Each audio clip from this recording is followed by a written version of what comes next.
Have you ever looked around and thought, how is everyone affording life right now? You don't like it when people tell you the truth. Bye. Okay.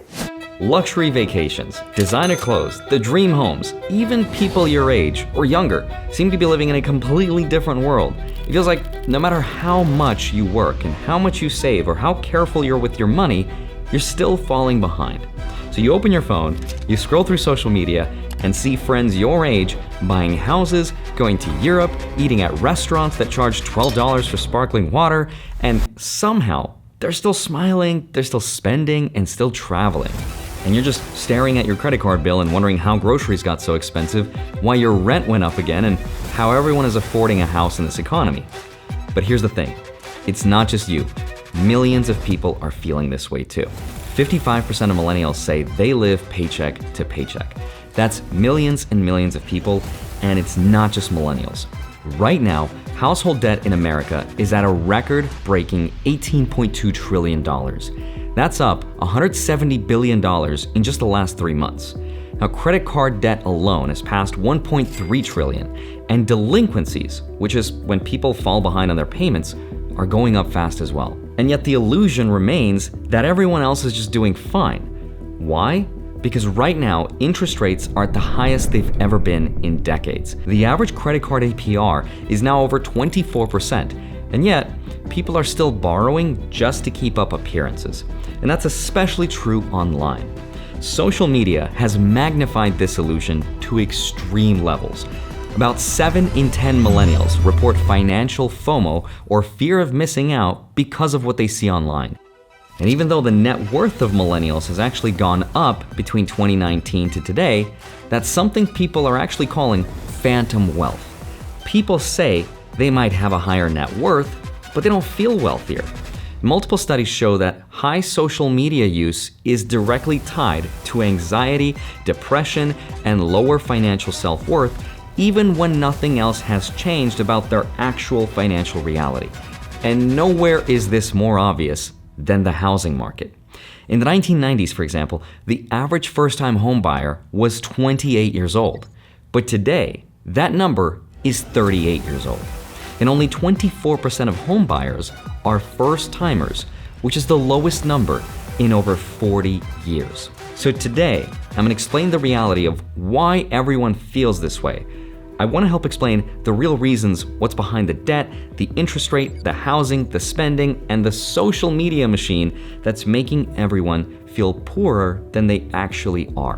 Because here's the truth, you're probably doing a lot better than you think. You're just comparing your reality to someone else's curated illusion. And I'm going to show you the truth behind the magic. So with that said, let's get into it. Hi, my name is Andrei Jikh. Hope you're doing well. Come for the finance and stay for the magic of realizing not everything is what it seems right now. Because behind the scenes, most people are juggling debt, anxiety, and on the outside, we're still posting, we're still flexing, still pretending. So let me just start by exposing the biggest lie of all of this, which of course is social media. Over 90% of young people use social media platforms every single day, and more than half of them check it over 30 times per week. And it's more than just feeling bored, because it also affects how we see our lives. Studies show that 41% of millennials report buying things just to keep up, and almost 40% drive themselves into debt because of that pressure. Now, one of the reasons people do this, research says, is FOMO, which sounds kind of insane, but it's a real thing. About 69% of millennials experience financial fear of missing out on a regular basis. But it's not just limited to millennials. Gen Z reports higher levels as well. Around 70% say that they feel financially left out just from what they see online. And this phenomenon actually has a name. It's called money dysmorphia. Roughly 43% of Gen Z and 41% of millennials say that their perception of their own financial health is distorted even when their numbers tell a completely different story. And TikTok isn't helping either. Over 50% of TikTok users say they're more likely to buy something after seeing it recommended by a creator with an Amazon storefront on the platform. And Gen Z shoppers are 34% more likely to make a purchase thanks to a TikTok influencer than by a traditional ad.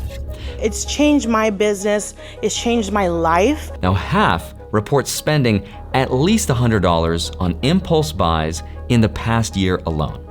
But there's also the rise of something called live shopping events on TikTok. In fact, a consulting company called McKinsey predicts 10 to 20% of all online sales will come from live commerce by 2026. That means every single scroll could be a scroll towards unnecessary spending. And you'd think that after buying what you want, you'd feel good about it. But that's also not the case, because studies show it actually leads to regret. Around 25% of TikTok shoppers say that they wish they hadn't made the purchase at all. But here's something else that's interesting. While millions of people are overspending online, only about 58% of Americans actually own any stocks at all. And that number drops even lower for younger generations. Among millennials, for example, only about 1 in 3 say they feel confident investing in the market. And for Gen Z, it's even less. And that's a big problem because owning assets is one of the biggest differentiators between building wealth and barely keeping up. That's why I started using investment platforms like Moomoo, the sponsor of today's video. Let's say I want to invest in stocks that would benefit from oil going up. So on the Moomoo app, I just tap markets, ETFs, thematic ETFs, and then filter for energy or oil themes. And instantly, I get a curated list of theme-based ETFs. Or maybe I want to compare 2 ETFs side by side to see which one might be better. Under Markets, ETFs, ETF Tools, Compare, I can stack up expense ratios, dividend yields, and more across similar types of funds. Now that comparison feature has helped me narrow in on the lowest cost, highest efficiency option for my portfolio without digging through 10 different websites. Now, if you're more of a stock picker, the markets and then themes section is awesome. Let's say you think the Fed may cut rates. Tap investment themes, Fed rate cut beneficiaries, and Moomoo shows every relevant ticker. It's a really great way to find investments through creative ideas. And because earnings and overnight headlines can move prices, Moomoo lets you trade pre-market and post-market, so you're never stuck waiting for the market to open. And the best part is right now, Moomoo's running a promo, up to 60 free stocks when you open and fund an account, plus 8.1% APY on uninvested cash for your first 3 months. I'll drop the link down below if you want to check out and see these features in action for yourself, but big thanks to Moomoo for sponsoring this part of the video, and now let's get back to it. Now, social media might be the lie, but our bank account is where the truth shows up, and how much people are spending is pretty crazy. Right now, Americans owe a record-breaking $18+ trillion in household debt. That's an increase of about $170 billion in just the last 3 months. That's like adding the entire GDP of Ukraine in just 3 months. And while most of that debt comes from mortgages, what's growing the fastest is credit card debt. And that is now sitting at an all-time high of $1.3 trillion. But here's the crazy part. The average credit card APR is now over 24%, which is also the highest it's ever been. So if you bought something for $1,000 and only made the minimum payments, it could take you years to pay it off. And by the end, you wouldn't pay $1,240 like you'd think. Instead, you'd pay closer to $1,400 because that interest adds up daily. That's the cost of buying things to impress people who probably finance their posts as well. And yet, people just keep swiping their card anyway. Not because they don't understand the math, but because it feels normal at this point. In fact, for a lot of people, traditional credit cards aren't even the biggest problem anymore. Instead, it's something called buy now, pay later. Services like Klarna, Afterpay, and Affirm have exploded in popularity over the last few years, especially with Gen Z and millennials. In 2021, for example, Americans spent around $2 billion using these buy now, pay later services. By 2024, that number jumped to over $46 billion. And it's not just for big ticket items. People are financing groceries, clothing, gas, and even entertainment, like going to a concert, which also explains why people seem to be doing better than you, when in reality they're probably not, because they're financing their entire lifestyle. According to a LendingTree report, for example, about 1 in 4 buy now, pay later users have used it to buy essentials. And here's where it gets risky. About 41% of people who use buy now, pay later services have missed a payment. That means millions of people are turning to short-term loans to afford basic needs and wants, and then falling behind on those. So if you've been wondering how everyone seems to be spending so effortlessly, the truth is they're not. They're borrowing, invisibly, and a lot of times, unsustainably. And part of the reason all this debt feels so crushing right now is also because the borrowing has never been more expensive. Interest rates are at the highest levels we've seen in decades. Right now, the Federal Reserve's target rate is sitting between 5.25 and 5.5%, which affects almost every part of the financial system. That number drives the cost of everything, from car loans to credit cards to student loans and mortgages. Car loans are now averaging 7.5 to 9% depending on your credit. That's insane. And mortgages. The traditional 30-year fixed mortgage rate is between 6 to 7%, which is more than double what it was just a couple years ago. Now, to put that into perspective, if you were buying a $500,000 house in 2020 at a 3% interest rate, your monthly payment would have been around $2,100. But at today's 7% rate, that same house would cost you over $3,300 a month. That's $1,200 more every single month for the exact same house. Not because the house has changed, but because the cost of money changed. And this is what most people don't realize. The interest rate alone can price people out of a middle-class lifestyle. So you're not making less money, you're just being charged a lot more for access to it. So even if you're not racking up credit card debt or financing your next concert on Klarna, just trying to do the normal things like buy a car and get a house or pay off student loans comes with a premium that your parents never had to deal with. And all of that brings us to the biggest problem, the one that feels the most out of reach more than ever before, which is buying a house. Now, in the 1990s, the average first-time home buyer was just 28 years old. Today, that number is 38. That's a full decade later. And it's not just age. The actual number of first-time buyers has also dropped. Right now, only 24% of home buyers are first-timers, which is the lowest amount in over 40 years. In the last 5 years alone, the number of US cities where a starter home costs over $1 million has almost tripled from 85 cities to over 200. So we're not just talking about major cities like San Francisco or Manhattan anymore, which of course has always been more expensive, but cities like Boise, Salt Lake, Austin, cities that used to be affordable now feel completely out of reach. And if you want to make that monthly payment more affordable, you're going to need a bigger down payment. And the average down payment across all home buyers is over $54,000. And here's where it gets even harder than it ever was before. You're not just competing with other families, you're competing with Wall Street. Some studies show that institutional investors now own up to 10% of all single-family homes in the US. And in some cities, it's as high as 25%. In places like Atlanta and Jacksonville, almost 1 in 4 homes are being bought by investors, not families. And while all of this is happening, our incomes have not kept up. Over the last 40 years, home prices have gone up by almost 500%. Real wages have barely moved by comparison.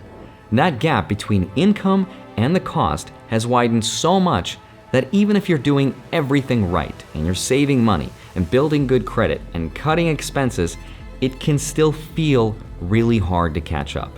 And when people can't buy houses, they rent longer, which drives up rents. As of this year, the national median rent is still around $2,000 a month, with major cities like New York and LA obviously way higher.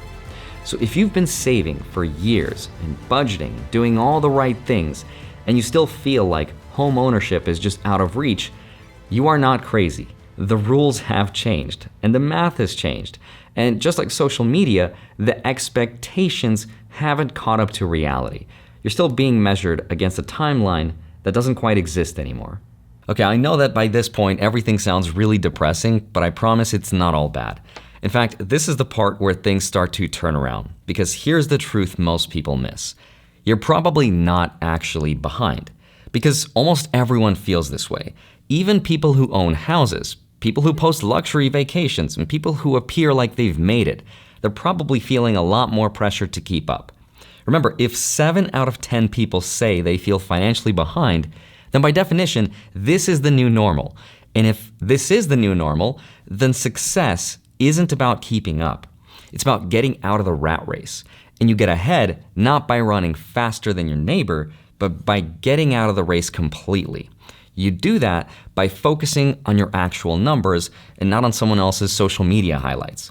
And if you're living below your means, you're saving consistently, you're investing just a little bit every month, and even if you're just a little financially literate and you know what an ETF or index fund is, you're probably already doing better than most people. And the fact that you watch finance videos that are this nerdy and this specific video means that you're probably more ahead than the average person right now, because here's the data.